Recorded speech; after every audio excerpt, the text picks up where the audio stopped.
How many people do you think listen to this podcast? I mean, I could pull up stats. I don't know. 10, I 12. I estimated 1,500 have listened to it. Oh, total? Yeah, Like of all episodes? I was hoping per episode, but am I not close?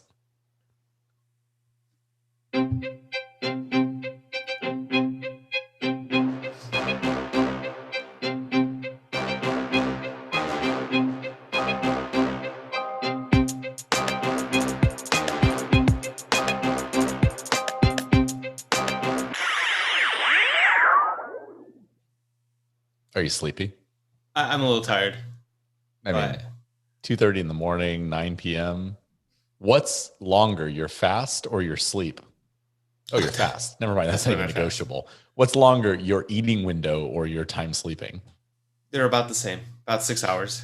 That's Yeah. ridiculous. Yeah. I like to sync up numbers in my life. Um, Well, thank God that if you're going to sleep very little, you can be saved by the magic of caffeine. yes, And we're returning back for episode 2 or part 2 of our story about coffee, we are. which I'm really excited about because I thought we were going to have to cover non-fungible tokens, but I figure we'll just save that for next week. Is that okay with you? That might be another two-part episode. Yeah, we're not doing that. Yeah, I I've would listened to not. so many people try to explain that on podcasts, and Do you still feel stupid after they get done? Because I've listened to a lot and I'm like, I don't understand. my takeaway is that you've made a digital version of something that I can buy for a lot of money, but I don't own it. So, for example, I could buy a clip of a basketball game to watch that I Yep. don't own, that I could also watch without paying for it because it's just on the interwebs. Correct. If But you want to get to, I mean, currency is all a sham, but if you want to really get to it, when they went with you own this JPEG, I mean, I have it too, but you are the actual purchaser of the thing that I also have one of. but you also have no legal rights to it, Yeah. right? So this is what NFTs explain to me. One, there are way too many people in this world with way too much money, Yeah. and two, We're not one COVID. of them. Well, yeah, okay, three. We're not one of them, but really, COVID. Like, Yeah. we just ran out of stuff to buy, so now we're literally buying non-fungible. Fungible. Is that a new word, by the way? Did that exist before this? Yes. It did. It did. It did. Okay. But Well, we are not going to talk about we're not. non-fungible tokens. If you want to No. talk about that, I have a podcast for you, but this is not it. Correct. Instead, we are going to continue our story about coffee, Yeah. which I'm excited about because I'm actually kind of amazed that you got that podcast last week down to 21 minutes because I felt like it was stuffed full. It was a lot of info, and I'm actually glad that we're doing a second part because we connected afterwards, and I think we did a pretty good job of going through the basics of coffee, right? Talking about the regions and the types, and really talked about the flavors and the flavor wheel.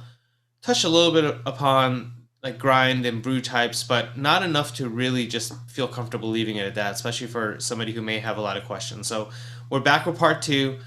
This week we're going to focus a lot on grinder types a little bit, but grind size, and really dive into brew methods and how the coffee, the grind, the water, all and the brew method really all come together to make that perfect cup. Right? Is that what we're doing? Absolutely. Yeah, absolutely. And I'm really excited. So, as we talked about before, Amir is gonna open a coffee business one day. So you're gonna take us through this, which is great. I'm gonna start with the grinder. So, when I got my first grinder, it was one of those Bonavita push a button, little spinny blades whirl around and pulverize my beans. Make it look like And Folgers. and yeah, now I own a canonical burr grinder. So when people see that, like a blade grinder or a burr grinder, what does that even mean? Why would they want one versus the other? Yeah, it's a good question. It's a good place to start. So I always recommend a burr grinder, or a manual grinder, which typically is set up the same way. But the biggest difference is with a burr grinder, the beans fall through the grinder and they get ground as they go through. They don't stay within the grinder. So when, for example, let's say you have a cup and a grinder in a cup, kind of like a blender. Think of it like a blender, right? When you're blending something, whatever you're blending is constantly making contact with those blades, with that motor, with that heat. And that changes the chemical makeup of the product that you're blending or grinding, right? Even when you think about juicing, now we see this whole thing about cold press juice, and it's really the burr grinder version of juicing, right? Something that it's a method that gets the job done without creating any heat to change the composition of the product. That's where burr grinders come in, become really crucial in this equation. The other part of burr grinders is that they're known to create a very consistent grind, right? So again, as we talk later, and I think this is probably the next topic, when we dive into grind size, it's really important that your grounds are consistent throughout, because as the water travels, if there's pockets of inconsistency, then you'll have pockets or chambers in your brew, which affect the flavor and the brew speed and just a whole lot of different components of that brew. Okay, so I grab my burr grinder, and this is Yep. going to make sure that every one of the grinds is the same size. Got it. It definitely looks different coming out of there, but it's got like 30 numbers on top. I can turn it to all these Yeah. different ways. Is it more? Well, some have. So I have a fellow Ode grinder, which That is sounds expensive. it's my favorite grinder for everything other than espresso because it doesn't do espresso. Okay. Yeah, it was $300. So, but it's a pretty amazing grinder, and actually not that expensive when you think about the next level of grinders. Sure, you can go to Target and get a grinder for $60. You can jump online and easily spend $2,000 on a grinder. That's not a commercial grinder. Sure. So, but my grinder has 11 numbers, points in between, but 11 numbers. There are some like there are some that go all the way up to 60. And then when you start messing with the internal grind knob, they're almost infinitely adjustable. So what does that mean though? Like, so what is Yeah. a fine grind and a coarse grind? Why does it matter to anyone? So it matters based on how you're going to brew that coffee. So let's start from one end and just really we'll look at the two ends, right? So if we go on the fine or ultra fine end, we're thinking Turkish coffee, which is usually the most finely ground coffee, right before you get to espresso. So espresso will be the most common fine ground coffee. And the reason that's important is you need really fine grinds. You need a lot of like density in the puck for that water to go through at a high pressure to create what you're trying to create. So this is important for people. So espresso is not a different type of bean. It is No, not well, it could be. There are beans made for espresso, but that's only from Sure. a flavor profile perspective versus a like a bean perspective. It's still a But bean. a coffee bean's a coffee bean, but when you make espresso, you're going to grind it really fine Yes, because of how much water and pressure has to get through it, right? correct. Okay. And then in the opposite end of the spectrum, you have very coarsely ground coffee, like French press or your favorite cold brew. So those typically, the process is very different. With cold brew specifically, it's a multi-hour process, and the beans just kind of soak in the water. So you want it to be. It doesn't need to be as densely packed in because then it won't actually. You need a lot of pressure for that, right? You're not getting that with a cold brew or French press. Right. So if we go to these different methods of brewing, so the grind size goes between the methods. Let's just talk about the different methods that there are, right? So Yep. there's percolating methods, right? So water drops in and it goes through and then comes out the other side. Yep. And then you've got these ones where it's immersed in it, right? So Yeah. when you start, you say like a pour over. That's a coffee that you like. What does that mean? What are some of the ways that happens, and how does that happen? Yeah, and that's again a really good place to start. So actually, let me pause on pour over for a second, and let me Okay. start with the most common, which would be drip. And I say it's the most common because almost anybody who has a coffee maker at home that does not use pods does a drip method brewing. So drip is, and we talked about it in the last episode, it is normally done with an automated machine. It involves ground coffee, a filter, water, right? So for a drip, if you think of drip as the most common, and if you drew a scale and you put it in the middle, that middle point would be a medium grind as well. Okay? So Okay. let's use that as your middle ground. We know what the extremes are, espresso and say cold brew, or Turkish and cold brew. Drip is in the middle. Now, based on how you're going to brew, and again, a lot of this is based on taste as well, Mm-hmm. and the coffee type to an extent, but taste is really the factor that's going to differentiate between everybody because What you may like, I may not like, flavor wise. But if you use drip as a middle ground, you can kind of tweak that knob to the left or to the right based on what you're making. So if we go from drip to pour over, which is essentially a manual version of drip, you may want to go more on the medium fine end. Again, you're controlling the pour rate, you're controlling how it pours over the water. It's going to take typically 4 to 6 minutes, depending on how much you're brewing and the type of pour over you're doing. Hmm. So you want them a little more, finely ground, just a little bit. Right.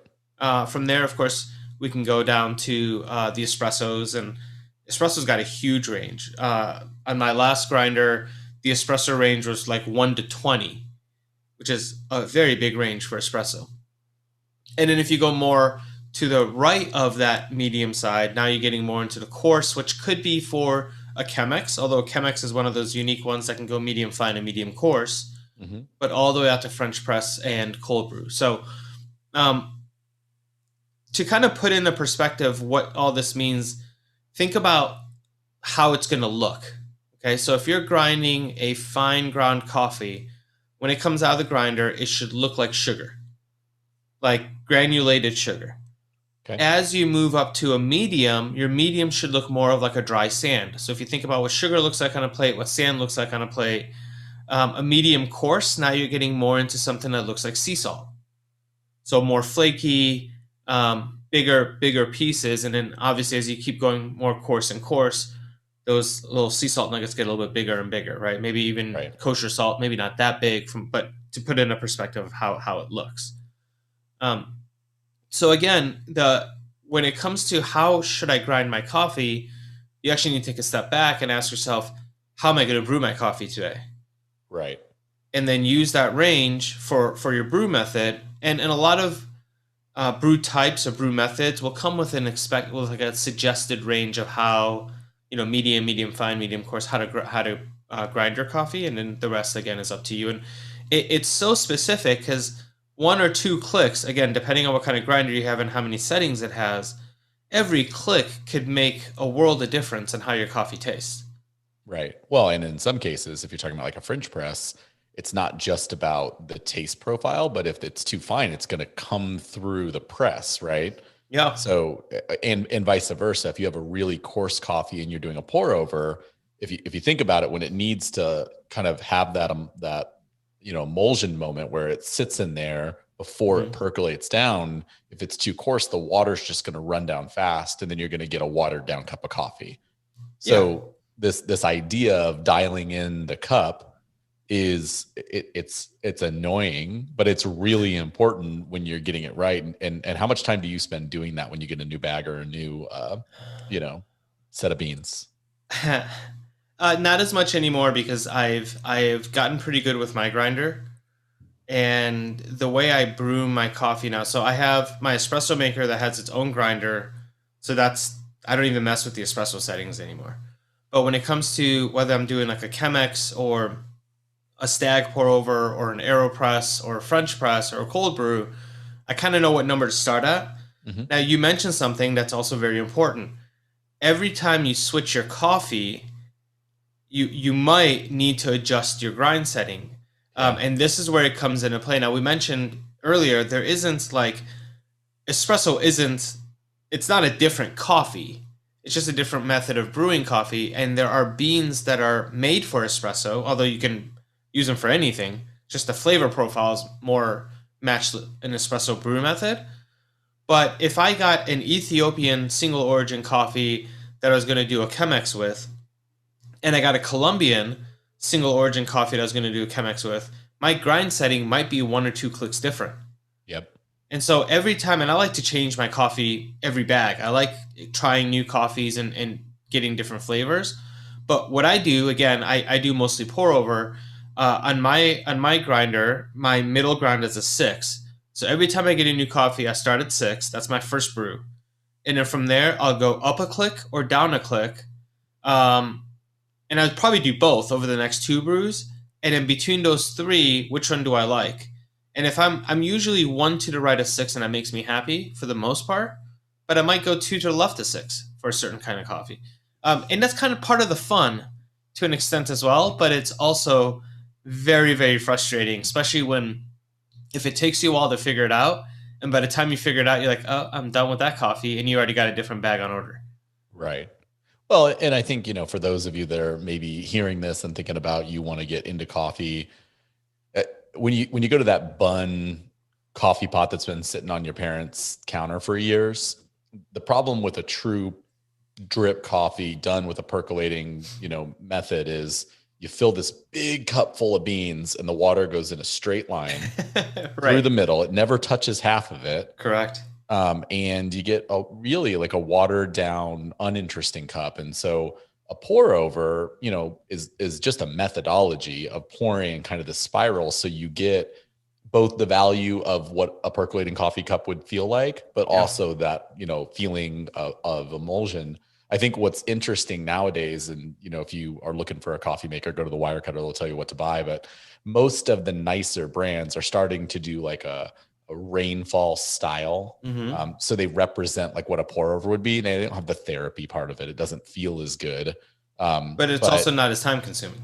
exactly. And it's Yeah. not a manual process. And for Correct. many people, there's a reason people buy the K cup. They just want to get up and have the coffee. And so there Yes. is a balance in there.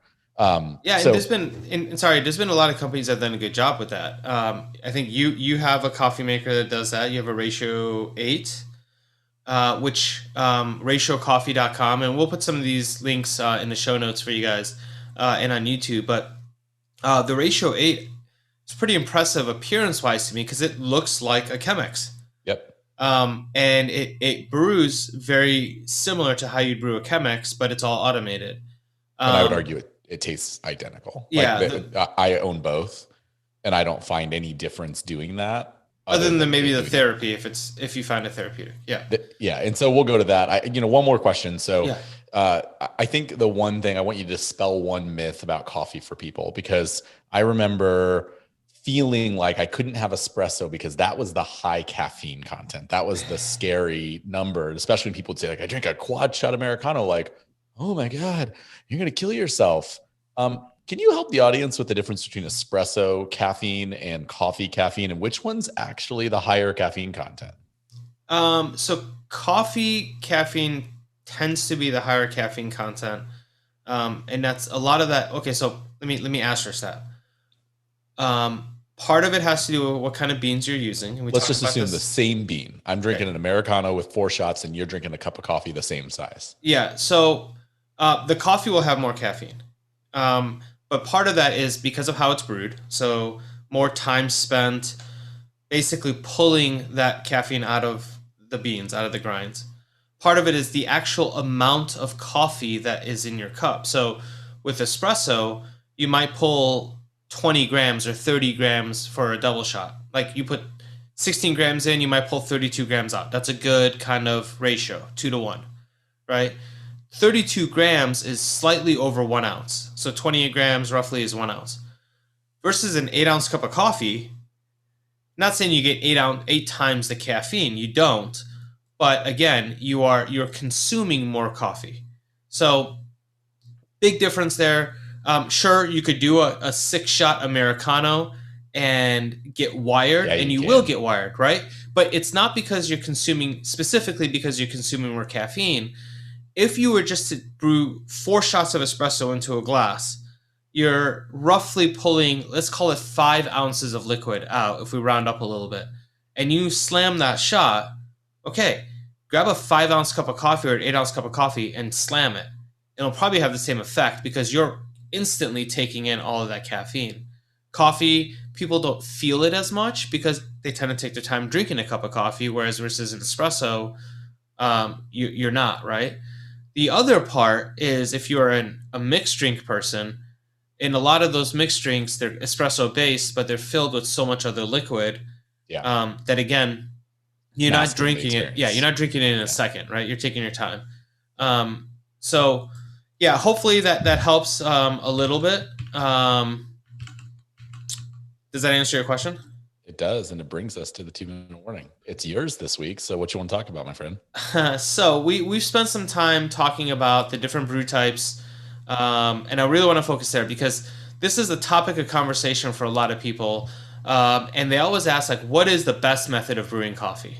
Right. And sure, you could have your opinions and you do, and I could have mine and I do. Right. I have the But right opinion. You have yours. Yeah. Gotcha. yeah, yeah. Well, whatever you want to call it. But hands down, unequivocally, the best method of brewing coffee is a pour over. Now, you could get lazy and do your automated pour over, press a button and go. You could use the Zen aspect of it like I do every morning and take your time and weigh and grind and heat your water and set your timer and do it. But again, this is the best method of brewing coffee. You get the most distinct flavors out of that that serving of coffee. It you get all the advantages of the temperature changes, of the flavor profiles, of the therapy. And there's so many different ways to do a pour over, and every way is slightly different. A Chemex will taste different than a V60, than a Stag. I mean, it's just it's magical and it's never ending. And just when you think like, man, I've done it all, you can always break out the AeroPress and have some more fun. Well, I'm glad you brought up the AeroPress because the AeroPress takes the idea of brewing regular coffee and applies pressure to the story to create a cup of coffee that tastes more like espresso than coffee, which is important because coffee sucks compared to espresso.